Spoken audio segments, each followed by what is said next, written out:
Diócesis de Dambana at Parokya ng Nuestra Señora de Aranzazu. Ave, Ave! Viva la Virgen! Viva! Ave, Ave! Viva la Virgen! Viva!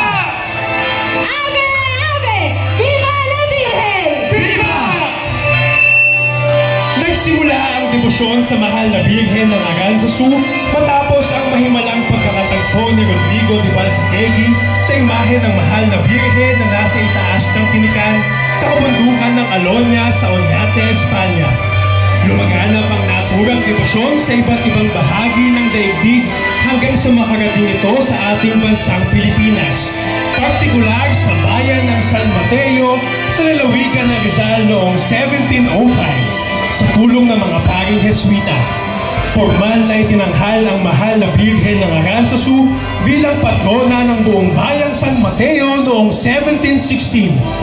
Ang imaheng ito ng mahal na Birhen ng Aranzazu ay nagtataglay sa kanyang kaliwang kamay ng isang mansanas na sumasagisag na si Maria ang makabagong Eva, na ang dala ay kaligtasan para sa sangkatauhan sa pamamagitan ng kanyang anak na si Jesus.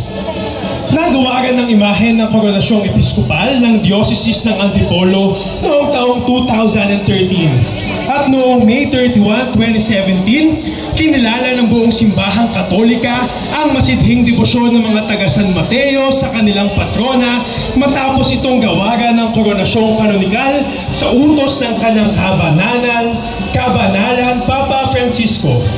Kinikilala ang mahal na Birhen ng Aranzazu bilang patrona laban sa kalamidad at gabay ng mga guro at mag-aaral. Ipinagdiriwang ang kanyang kabistahan tuwing ika-9 ng Setyembre. Ang imaheng ito ay nakadambana sa Diocesan Shrine and Parish of Nuestra Señora de Aranzazu, San Mateo, Rizal. Mahal na Birhen ng Aranzazu, Birhen ng Bayang San Mateo, patrona laban sa kalamidad. Ipanalangin mo kami.